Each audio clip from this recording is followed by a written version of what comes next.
Հրապարակ թերթը գրում է նոր խորհրդարանը դեռ չի ձևավորվել, բայց քաղաքացիական պայմանագրում ազգային ժողովի նախագահ են ընտրում։ Ինչպես նախորդ անգամ դա կանեն քաղաքացիական պայմանագրի վարչությունում, ապա կներկայացնեն ազգային ժողովի խմբակցությանը։ Առաջադրումների փուլն արդեն սկսվել է, այս պահի դրությամբ 3 թեկնածու է առաջադրվել՝ Ալեն Սիմոնյանը, Ռուբեն Ռուբինյանը եւ Հայկ Կոնջորյանը։ Չնայած Լիլիթ Մակունցի թեկնածությունն էլ էին նախընտրակաշրջանում դիտարկում, սակայն նա չի ինքնաառաջադրվել, որևէ մեկն էլ նրան չի առաջադրել։ Թերթի տեղեկություններով Ալեն Սիմոնյանը վստահ է, որ Փաշինյանն իրեն է տեսնում այդ պաշտոնում եւ այդ մասին նաեւ ասում է իր շրջապատում։ Գրում է թերթը։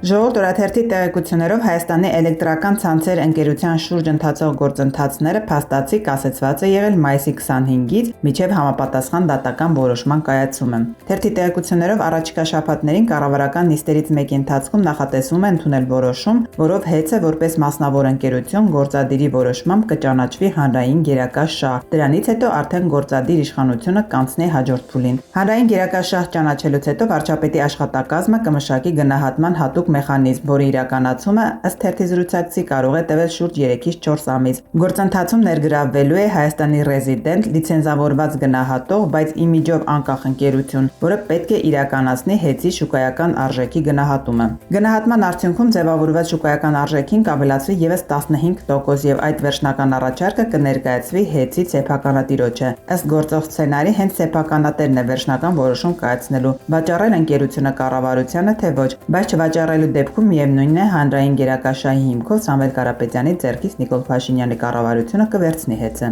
Թերթի տեղեկություններով իշխանությունների նախնական պատկերացմամբ պետությունը պատրաստվում է գնել ՀԵՑ-ը, որից հետո այն փոխանցել տարածքային կառավարման եւ ենթակառուցվածքների նախարարության ենթակայությանը։ Ապա ընկերության կառավարումը կշարունակվի պետական ձևաչափով, իսկ հանրային ծառայությունները կարգավորող հանձնաժողովը կտրամադրի նոր լիցենզիա, որի հիման վրա էլ ՀԵՑ-ը կշարունակի գործունեությունը։ Կառավարական շրջանակներում, ինչպես փոխանցում են թերթի աղբյուրները, չեն ակնկալում գործընթացի արագ ավարտ։ Ըստ նախնական հաշվարկների միայն իրավական գնահատման եւ կազմակերպչական փուլերը կարող են տևել առնվազն 6-ից 8 ամիս եւ նույնիսկ ամենաարագ սցենարի դեպքում հարցի ամբողջական հանգուցալուծումը դժվար թե հնարավոր լինի մինչեւ տարեվերջ։ Թերթի աղբյուրների գնահատմամբ ՀԵՑ-ի հնարավոր արժեքը կարող է կազմել մոտ $500 միլիարդ, թեև վերջնական թիվը կախված կլինի մասնագիտական գնահատման արդյունքներից։ Կառավարությունում քննարկվում են ֆինանսավորման տարբեր տարբերակներ, չի բացառվում, որ գործարքի համար ներգրավի վարկային միջոց, սակայն դիտարկվում է նաև պահուստային ֆոնդի հնարավոր օգտագործումը։ Գրում է թերթը։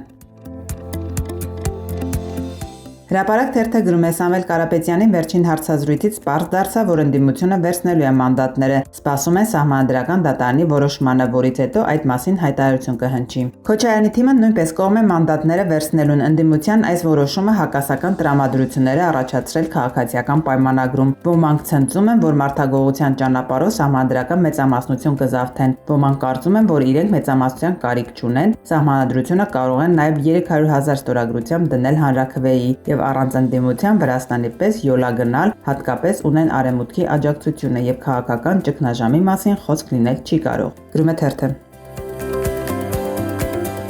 Ժողովուրդ օրաթերթը գրում է հակակոռուպցիոն կոմիտեն, որը խորհրդարանական ընտրությունների ընթացքում ակտիվորեն պայքարում էր ընտրակաշառք բաժանողների դեմ, նրանց որոնելով բացառապես ընդդիմադիրների շտաբներում կամ գրասենյակներում, օրեր առաջ նաև հրապարակավ իրազեկեց, որ հունիսի 6-ին եւ 7-ին հանրապետության ամբողջ տարածքում իրականացնելու են լայնածավալ օպերատիվ հետախուզական միջոցառումներ։ Թերթը ուսումնասիրելով հակակոռուպցիոն կոմիտեի վերջին գնումների ցանկը հետաքրքիր փաստ է արձանագրել։ Պարզվում է կոմիտեն վերջին շրջանում հիմնականում օգտվել է գրասենյակային պարագաների ձեռքբերման, ավտոլվացման, ինչպես նաև թարգմանչական ու փորձաքննական ծառայություններից։ Մինչդեռ անօդաչու թռչող սարքի ձեռքբերման վերաբերյալ որևէ գնում կոմիտեի կողմից չի արձանագրվել։ Փոխարենը թերթը նկատել է, որ անօդաչու թռչող սարք է ձեռք բերել Հայաստանի ազգային անվտանգության ծառայությունը։ Մասնավորապես 2026 թվականի մայիսի 26-ին ազգային անվտանգության ծառայությունը գնել է անօդաչու թռչող սարք։ Ըստ փաստաթղթի, մեկ անօդաչու նկարահանող սարքի համար պետական բյուջեից վճարվել է 2,995,000 դրամ։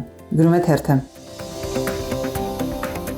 Հրապարակ թերթը գրում է Երևանի պետական համալսարանի դասախոս քաղաքագետ Ալեն Ղևոնդյանին առաջադրված մեղադրանքի հիմքում դրվել է ոչ թե այն գրառումը, որ տարածվել է նրա ձերբակալության ժամանակ, այլ բոլորովին ուրիշ տեքստ, նույնքան անմեղ։ Խոսքը հունիսի 2-ի գրառման մասին է, որում մասնավորապես ասված է. «Ընդդիմադիրներ ջան, եթե դուք չեք պատրաստվում գալիք ազգային ժողովում ընդդիմադիր լինել, երեկվանից արդեն պետք է ինստիտուցիոնալ պատրաստ լինեք ամեն կողմ հետընտրականի»։ Նիկոլը կարմիր գիծ չունի, իր քաղաքական կենսագրությունը սկսել է 2008-ի մարտի 1-ին արյամբ, հետո իբր տեղը չէին գտնում։ Ես հույսս չէի դնի դրսի որևէ օգնությանը, ավելին դրսի օգնությունը հիմա քաղաքական վարկեր են հետո։ Դա Հայաստանի լուծարումն է, բանաձևնել են արդեն ուրվագծել, սա պետք է հաշվի առնել։ Իդեպ Նիկոլի հետ են ռեգիոնալ ու եվրո մի քանի պետության հատուկ ծառայություններ, Հայաստանի արտաքին հետախուզական ծառայությունը ՎԿ։ Իդեպ հետընտրականի համար հատուկ մասնագիտականներ են պետք։ Այս մասին գրել էր քաղաքագետը։ Գրում է թերթը։